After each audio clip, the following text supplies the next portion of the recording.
How's it going, everyone? It's Monkey coming back at you once again, and today we're going to be launching a new series of videos where I take a look at what else the comic book medium has to offer. First thing on the agenda, we're going to be checking out Spawn Volume 1, collecting the first 6 issues of the title Spawn, written and drawn by Todd McFarlane. Lieutenant Colonel Al Simmons makes a deal with a devil-like figure, and he comes back from the dead to New York City so that he may see his wife once more. Meanwhile, 2 police officers are investigating a series of grisly murders that are made on mafia men.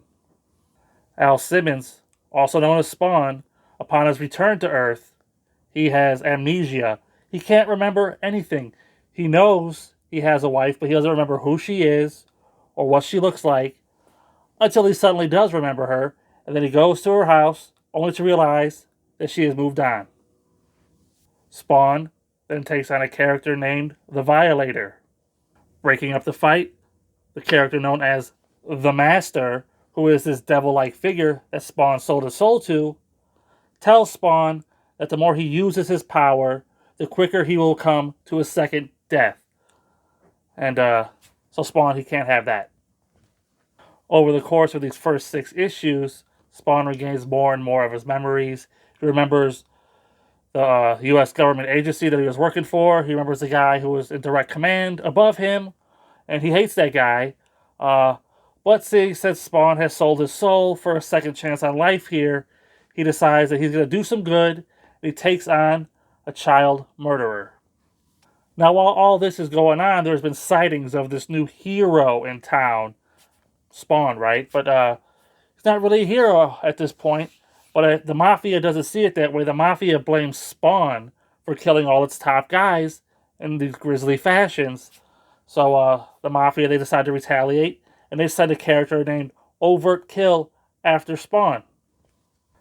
The 6th issue ends with Spawn getting beat up by Overt Kill because he doesn't want to use his powers unnecessarily. So he goes to an armory and he gears up for what's going to be the next showdown in issue 7, which is in the next volume.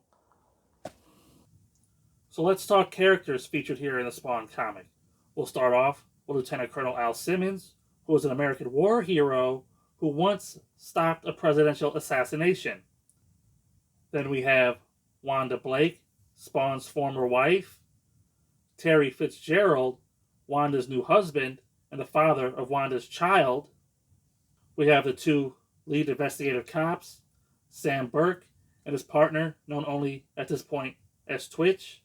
We, of course, have the Violator and the ultimate master of Spawn and the Violator, simply known as the Master at this point in time. Let's talk art. The art here is provided, of course, by series creator Todd McFarlane. I thought, a lot of it was pretty standout stuff. Some of it, a little, just serviceable stuff, comic book things. What I really want to praise here is some of the layouts that he uses. He uses like chains and like rivers of blood and all this creative layouts, because when you are the writer and the artist, you have a vision in your head that you don't have to collaborate with anybody else. You could just take it straight from your head, put it on the page, and that's what Todd McFarlane does here. I mean, sometimes the writing falls a little bit short for me, but again, the art more than makes up for it. Spawn is known as an art book after all. Or at least that's how I've always heard of it. Now, I said the writing fell a little short for me, but that doesn't mean it's not without its character. All the characters that have their own distinct voices. The weakest character that I feel like was written here was Spawn himself. He starts off with, the amnesia. He doesn't know who he is, why he's back, what his purpose is. And then over the course of the 6 issues, he remembers a little bit more, but he doesn't really say much of note. So I would say by far the title character is the character with the least amount of character, with the weakest dialogue thus far. And now I just said all that, right, about the dialogue and stuff, but I wanted to point out that this comic book, compared to others, could be a bit wordy at times. Sometimes we get whole blocks of text. There are times where like these news anchors from like CNN and like E! News Network and all these other networks, they're sitting here sort of like narrating the background of, this senator, his daughter was killed by the child killer, 5 years ago or whatever. and it just goes on and on and on. And I guess it serves its purpose, but I really wasn't a fan of that. One thing that I found particularly humorous about this book is Spawn. I guess he dies in an explosion of some sort. There's like some flashback panels, but it doesn't really explain what's happening. It's just showing you again like flashes. This is Spawn. He's trying to regain his memories, and he takes off his costume and he realizes he's burnt to a crisp, right? And it's pretty funny because he wanted to go see his wife, and he looks like a burn victim. Well, burn victims aren't funny, but the way it was presented in the book, he knew he couldn't go see his wife looking like that. So somehow he gets the power to change himself back into his human form, only that he discovers that he's now a white man. I thought it was pretty comical that he preferred being burnt to a crisp to that of being a white man. He didn't want to be a white man in society. He didn't want to go to his wife as a white man because she wouldn't accept him or whatever. And he thought it was a better fate to be a crispy critter than it was to be a white guy. I thought that was pretty funny as a white guy myself, right? Thinking about the character, Lieutenant Colonel Al Simmons, Spawn. He's a black guy. You wouldn't really know it in this book because you don't really see him as black, and he's got the costume on 97% of the time. But think about when this book came out, 1992. Todd McFarlane, making a statement here. The lead character of the lead book of the Image launch, Spawn, a black guy. You just didn't see a whole lot of black superheroes back then. I mean, now I can think of a few guys like Static Shock, Luke Cage, Mr. Terrific, if you know who that is, Green Lantern John Stewart, so on and so forth. And we got so many race swap characters in movies and television shows and comic books these days. I hear there's a new black Batman, if you can believe it, in comics. But Todd McFarlane making his character black. I wonder if that was him making a statement or it just happened to go that way. I wasn't there at the time, and I don't know now. Looking back on it from this point of view, it was a ballsy move because it could have easily failed because comic fans, they probably wanted white guys like Peter Parker or Bruce Wayne or Clark Kent. It was a risk, I guess, to make a black lead character. Now, I do have a few dislikes from these first 6 issues, and the number one dislike I have is the constant mentioning of the Young Bloods and Savage Dragon, all these other Image character titles.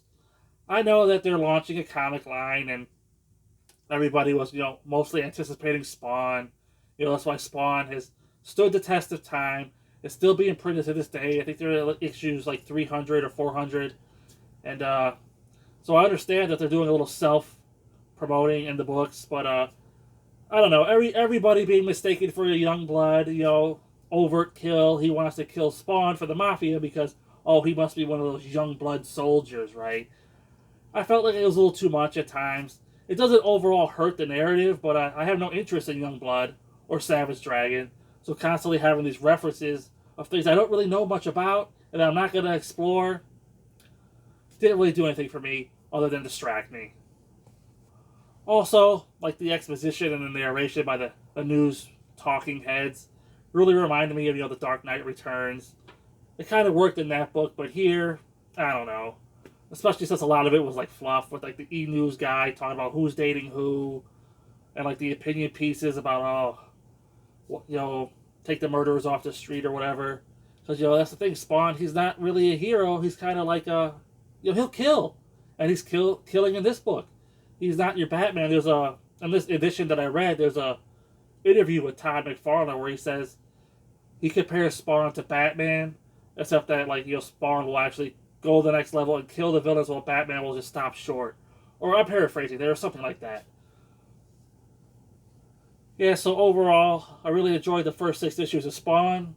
I'm definitely going to check back in for Volume 2 to see where it goes, especially since this volume ended on a cliffhanger, because it was written in an era where they weren't writing for the trade, right?